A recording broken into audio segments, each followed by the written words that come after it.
Well, folks, the rule in Hollywood nowadays is that any character can be played by a black person, but no black character can ever be played by anyone else. The latest example of this is that Netflix has now come out with a new Cleopatra series produced by noted Egyptologist and historical expert Jada Pinkett Smith. This is the weirdest Hollywood story of the day. So Netflix has now announced that Jada Pinkett Smith is doing a docu-series on Cleopatra because she's an Egyptologist. Did you know that? Jada Pinkett Smith? Like, there's nobody in America who knows more about the empire of the Ptolemies than Jada Pinkett Smith. And the racially ambiguous queen is now being depicted as black in the Queen Cleopatra docu-series. Here we go.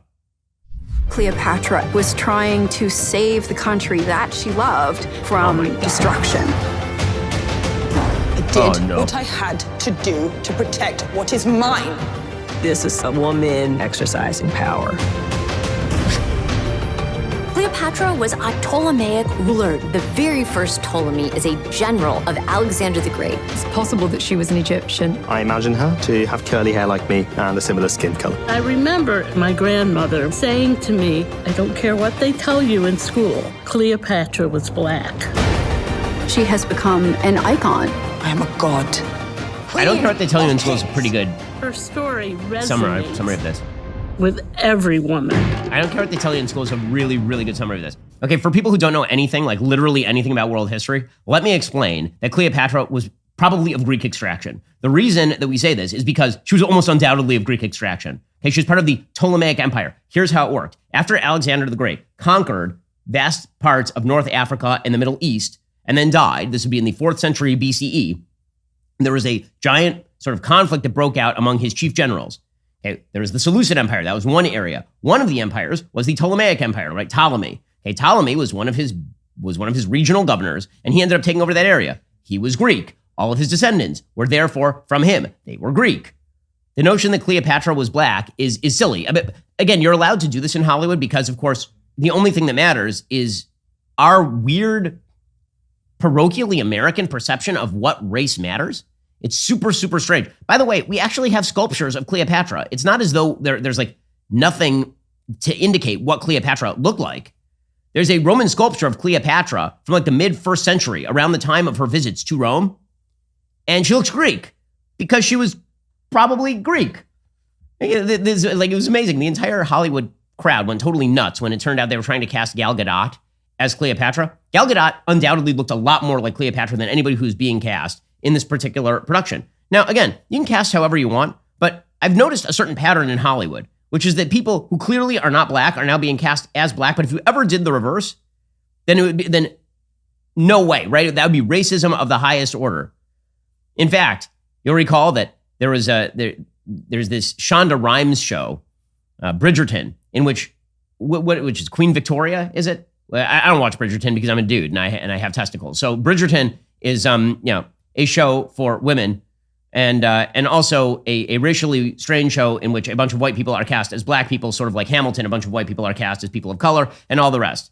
And again, if we're just going to do race neutral casting on everything, I'm here for it. Fine, all right, that's cool. But that also means that Ryan Gosling needs to be up for Martin Luther King, right? It also means that we're going to need Christian Bale as like Booker T. Washington. Like either you do it or you don't, okay? You don't get to make up. In this particular case, it's even worse because they're actively trying to claim a thing that was not true for purposes presumably of suggesting that there was a whitewashing of Cleopatra's history. That there was an attempt to whitewash Cleopatra by turning her into a white lady, but actually she was probably a black lady. Now, again, she had particularly distinctive facial features. There are paintings of her at the time. There are sculptures of her at the time. But the point that I'm making here is that we view everything now from the peculiarly intersectional lens of what exactly would black people want, presumably like the most radical black activists want to say about a historical incident.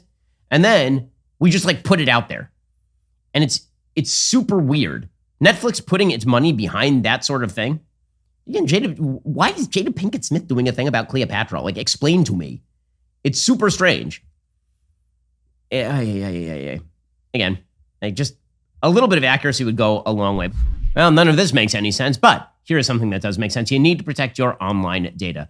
ExpressVPN is the best way for you to protect your online data. Are you aware that your browsing data is constantly being tracked and monitored? Have you ever stopped to think about who has access to that information, what they might be doing with it? If you're like most people, you probably haven't given it a lot of thought, but the truth is your browsing data can actually reveal a lot about you, your interests, habits, locations, even your identity. Every time you visit a website, click on a link, or make a purchase online, you're leaving a digital trail that can be monetized by advertisers and data brokers. They use that information to target you with ads and promotions tailored specifically to you. The more data they have, the more accurately they can target you. With ExpressVPN, you can encrypt your internet traffic, hide your browsing data from prying eyes, which makes it much more difficult for anyone to intercept your data or track your online activity. With lightning-fast speeds, unlimited bandwidth, easy-to-use software, ExpressVPN is the perfect choice for anyone looking to protect their online privacy and security. I love ExpressVPN because it's really easy to use. Just fire up the app, click one button, plus it works on all devices, phone, laptop, even my Wi-Fi router. Secure your online activity by visiting expressvpn.com/Ben today. That's expressvpn.com/Ben. You can get an extra 3 months for free. expressvpn.com/Ben. We'll get to all of that momentarily. First, as many of you know, our family recently got a very cute dog.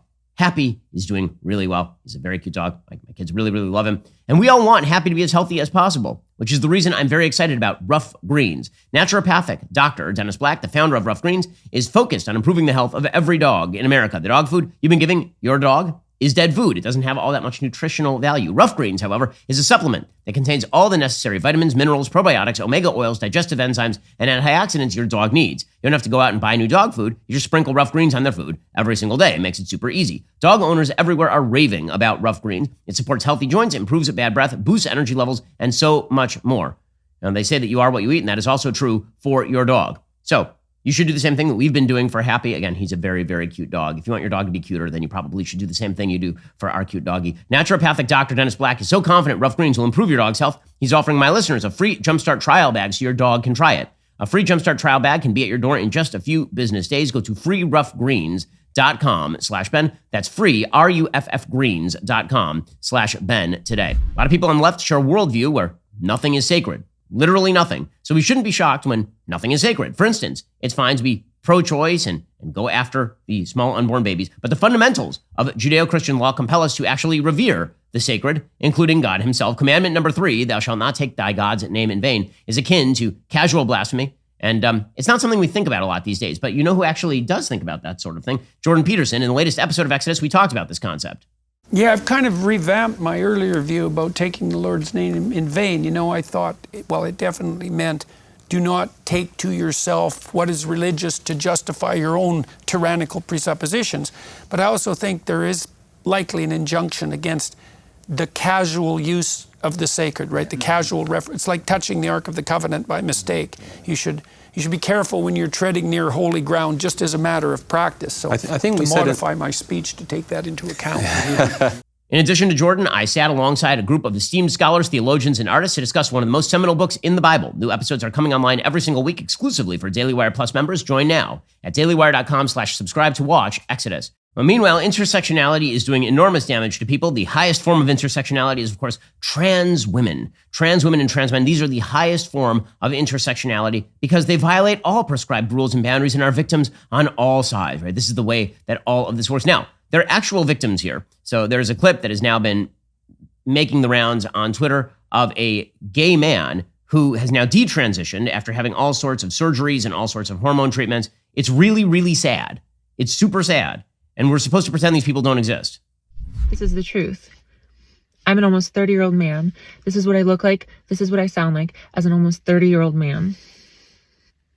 And I feel like everyone is ignoring the pain because they are afraid that it threatens their choices and their narrative. But the active pressuring of people to transition so they can preserve their femininity, which is what happened with me, I was told that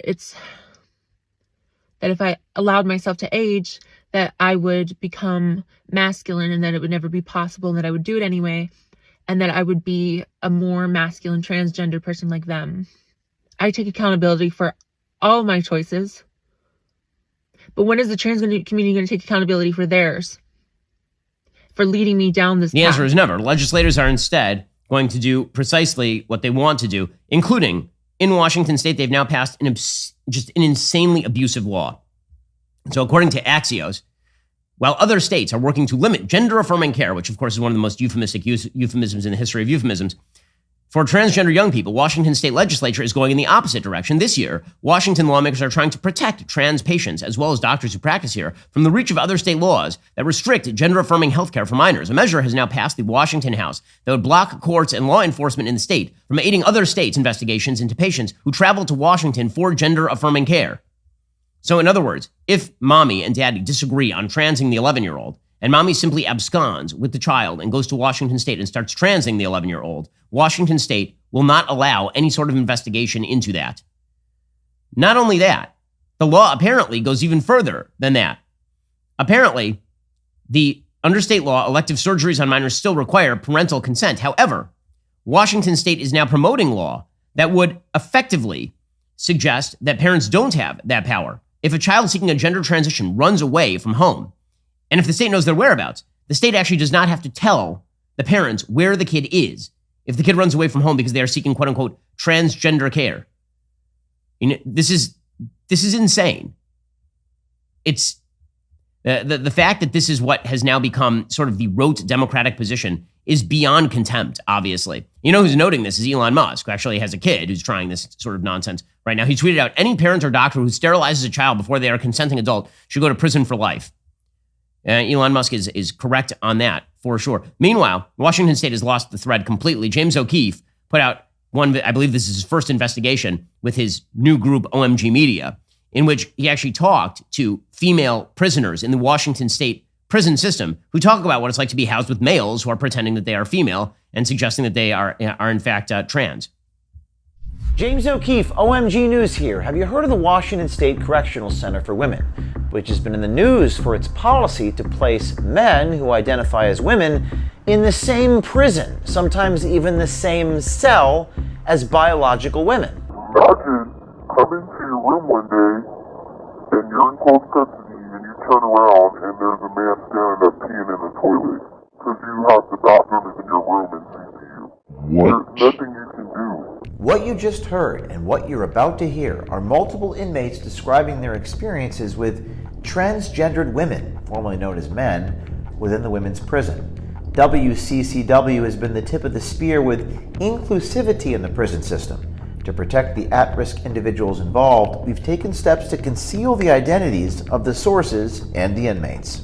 I know there's some having sex with Insane. It's a really fascinating report. You should go check it out over at O'KeefeMediaGroup.com. But the simple fact that Washington state has decided that its top priority right now is ensuring that males can be in female prisons, where presumably they will commit further sexual assault. Some of the inmates in this tape actually allege that that's what's been happening in the prisons, but people are afraid to speak about it. And also, Washington state is pursuing the idea that parents do not have to be notified if their kids run away from home and claim that their parents are being mean to them on their trans identity. This is all insane. Now, you would imagine that some of this might have some blowback for the Biden administration, considering the Biden administration backs all this kind of stuff.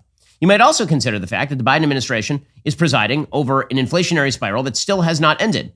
There's a lot of triumphalism a little bit earlier this week while I was off for the holiday from Democrats claiming that inflation was now coming down at a radical rate and we were going to soon be out of the woods. Well, that is not true. According to the Wall Street Journal, Biden is right that inflation has fallen from its monthly 1.2% peak last June, and it's more than 9% peak on a 12-month basis. But prices are still rising at a 5% 12-month rate. That is 2.5 times what it is supposed to be. It's supposed to be a 2% rate. Service prices, less energy, are up 7.1% over 12 months. Transportation services are up 13.9%. The Wall Street Journal says this is what economists mean when they say inflation is sticky. Biden is boasting that wages are now higher than they were 9 months ago after accounting for inflation. But real wages are still down 0.7% from March 2022, and they are still down since Biden took office, which is why there was a bit of a price spike in terms of the stock market immediately after the report happened, and then there was a sell-off immediately after that. Meanwhile, the Biden administration is presiding over the death of the United States dollar as the world's reserve currency. Lula da Silva over in Brazil is now calling on the BRICS nations to come up with an alternative to replace the dollar in foreign trade. Okay, so the BRICS nations, which represent 41% of the world's population, they are now talking pretty openly about essentially selling off their dollars and instead reinvesting in a sort of collective currency for themselves. Now, listen, that may be weaker than the dollar. It may be an objectively bad economic move to invest in the BRICS currency as opposed to anywhere else. But if the world is starting to break down into a multipolar world in which you have to show allegiance to both sides or to neither side or to one side, You're going to see people divesting from the United States dollar in major ways. When that happens, it makes it much more expensive to raise debt. And when it gets expensive to raise debt, the United States can't afford all of the massive social spending that we've been doing, considering we're well over 100% of debt to GDP ratio here in the United States. By the way, the entire left, which was centralizing on the idea that Jair Bolsonaro was an enemy of freedom and he was truly scary, it's Lula da Silva, the one who's making nice with the Russians and the Chinese. It's Lula da Silva who's openly calling for the divestment from the United States dollar. He said, why can't an institution like the BRICS Bank have a currency to finance trade relations between Brazil and China, between Brazil and the other BRICS countries? Who decided the dollar was the trade currency after the end of gold parity? I mean, the answer is the dollar is still the best bet on the market. But what he's saying is, who cares what the best bet on the market is? Let's trade amongst ourselves. Let's just create our own trading bloc, which starts to look an awful lot like a new Cold War. The Biden administration has been just a bleep show on a wide variety of issues. Alrighty, guys, the rest of the show is continuing right now. You're not going to want to miss it. We'll be getting into conflict in the Middle East and the mailbag. If you're not a member, become a member. Use code Shapiro at checkout for 2 months free on all annual plans. Click the link in the description and join us.